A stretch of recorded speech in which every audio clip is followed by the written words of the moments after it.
The passage of the Special Sustainability Zone legislation has led to express differences of opinion that has spiraled into the exchange of the proverbial barbs between the two political parties on Nevis. In the days following the passage of the legislation, concern was raised by the NRP that contended the Nevisians were going to be relieved of their lands. In recent months, serious questions have been raised about whether there is a plot being hatched behind closed doors and in a shroud of secrecy to force landowners on the southern side of Nevis to sell their property.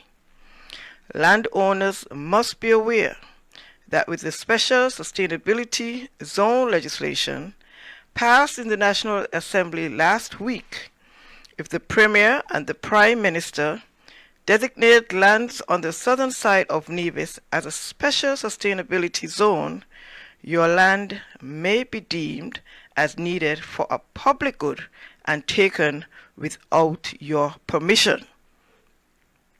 That is deeply troubling, and even more so because of the lengths to which the Premier is willing to go to acquire people's lands. In addition to providing the means by which the Premier can acquire people's land, the SSZ legislation gives the Prime Minister the authority to approve or disapprove special sustainability zones in Nevis, each with a minimum of 500 acres. Meanwhile, Mark Brantley, leader of the CCM-led Nevis Island administration, took to the airwaves in an address aimed at bringing clarity to the much talked-about allegations made on social media platforms.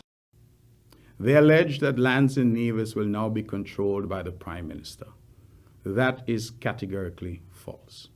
No special sustainability zone can ever be declared on the island of Nevis without the full approval of the Nevis Island Administration and a ratification by the Nevis Island Assembly. This ensures that Nevis remains in control of Nevis. They allege that this is some form of colonization. That, again, is absurd. Any zone established in Nevis remains fully under the laws of Nevis and the Constitution of St. Kitts and Nevis. The zone remains a part of the island of Nevis.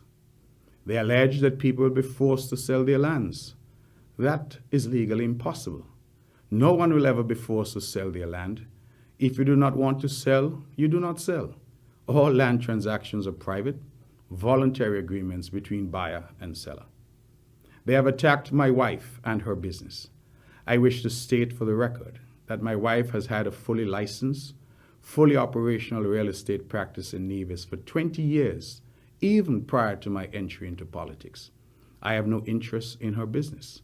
Like any licensed realtor on Nevis, she's free to represent clients to buy and sell real estate as they wish. I can confirm that she's not buying or selling any real estate that belongs to the government of Nevis. She's engaged in private business, not government business. They allege that Nevisians will be barred from fishing and visiting the beaches.